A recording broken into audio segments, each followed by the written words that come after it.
Hello friends, back to Bhavani lifestyle. இன்றைக்கி Bhavani life style அக்கா பேச மாட்டாங்க, நாங்கள் தான் பேச போகிறோம். நான் இப்போ ஆரம்பிச்சிட்டேன். மீதி என் ஃப்ரெண்ட்ஸ்லாம் எங்கள் அக்கா சோக கதையை சொல்லுவாங்க, கேளுங்க. நாங்கள் உங்கள்கிட்ட என்னங்க கேட்குறோம்? உங்கள் வீட்டுக்குள்ளேயே இடம் கேட்குறோம். வாசலில் ஒரு ஓரத்தில் தான் இடம் கேட்குறோம். வாசலில் இடம் இல்லைனாலும் திண்ணையில் ஒரு ஓரத்தில் தான் இடம் கேட்குறோம். வாசலில் இப்படி படுத்தா செருப்பால் அடிக்கிறாங்க, காலால் மிதிக்கிறாங்க.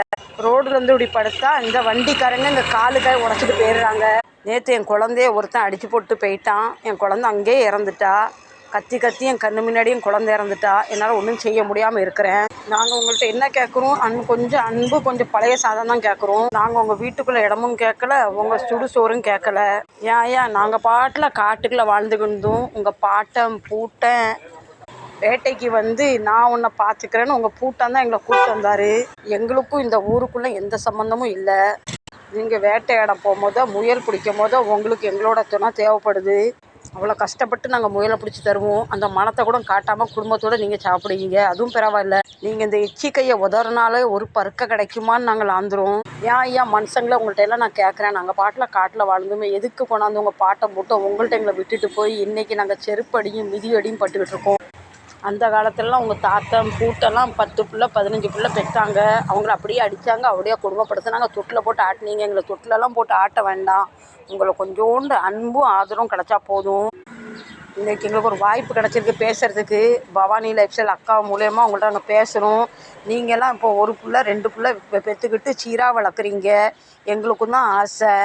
எங்களை பார்க்குறவங்க யாராவது டாக்டர்கிட்ட ரெக்கமெண்ட் பண்ணி எங்களுக்கும் கருத்தடை பண்ணி விட்டா நானும் ஒரு பிள்ளை 2 பிள்ளையோட வாழ்வோம். பகல் முழுவதும் வீடு வீடாக வாசலை போய் நிற்போம். சாயங்காலம் யாராவது கொஞ்சம் சோறு போடுவான்னு பார்ப்போம். எங்களை பார்த்த உடனே அந்த வீட்டு முதலாளி உடம்பு சிறப்பே பெரிய கம்பை எடுத்துகிட்டு வராரு. இன்றைக்கி 5 வயசு குழந்தைக்கு இருக்க அறிவு கூட 50 வயசு மனுஷனுக்கு இல்லாமல் போச்சு. அந்த குழந்தை கூட பிஸ்கட் சாப்பிட்டுட்டு இருக்கும் போது அந்த பொடி துண்டை கீழே போடும், அதை நாங்கள் நக்குவோம். எங்களுக்கும் ஆசை இருக்குது, எங்களுக்கும் ஆசை இருக்குது நாங்கள் வாழணும். நாங்கள் என்ன பாவம் பண்ணுவோம்? எங்களுக்காக பட்டிமன்றம் நடக்கு. இவங்களை ஊருக்குள்ளே வாழ விடணுமா, வாழ விடக்கூடாதான்னு. ஐயா சாமி, உங்கள்கிட்ட நாங்கள் பெரிகிடி கேட்கல, சிக்கனு கேட்கல.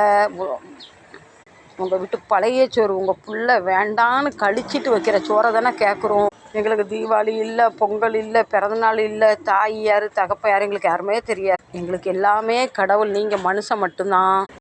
எங்களை அடிக்காதீங்க. எங்களுக்கும் வலிக்கு உணர்வு இல்லை, ஆனால் வலி கண்டிப்பாக எங்களுக்கு உண்டு.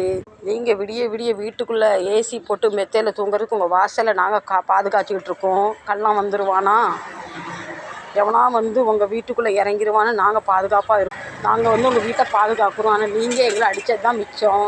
நாங்கள் அனைவர்கிட்ட ஒரே ஒரு கேள்வி கேட்டுக்கிறேன், அடிக்காதீங்க. முடிஞ்சால் சோறு